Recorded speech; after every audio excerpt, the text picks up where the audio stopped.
Un géant, invincible, une armée paralysée par la peur.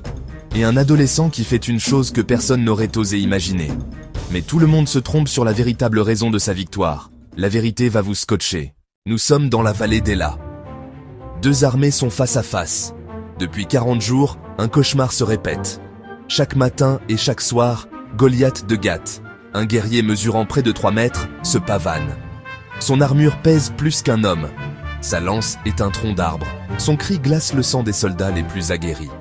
La règle est simple, combat singulier. Arrive David. Un jeune berger, il apporte de la nourriture à ses frères. Il entend le défi, il voit la peur. Et il dit ces mots incroyables. Moi, je vais me battre contre lui. On se moque de lui, on le rabaisse. On lui dit qu'il n'a aucune chance.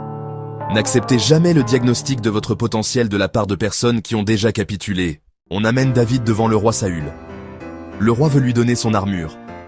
C'est logique, non? Pour battre un géant, il faut être comme lui, mais en mieux. David refuse. Leçon numéro 2 est la plus importante. Sa force n'était pas physique, c'était sa précision, sa vitesse et des années d'entraînement inconscient. David s'avance. Goliath le voit. Et il rit, il est insulté. Un gamin avec un bâton? Mais regardez bien la scène. Goliath est couvert de dizaines de kilos d'acier. Il est lent. Une pierre, une seule, parfaitement placée. Le géant tombe. Le bruit est assourdissant. La foule explose. L'armée ennemie fuit. Pourquoi cette histoire est-elle encore racontée après 3000 ans? Ce n'est pas l'histoire du petit qui bat le gros. C'est l'histoire de la stratégie qui bat la force brute. La prochaine fois que vous ferez face à un géant, demandez-vous, est-ce que je joue avec ses règles? Ou est-ce que j'utilise ma fronde?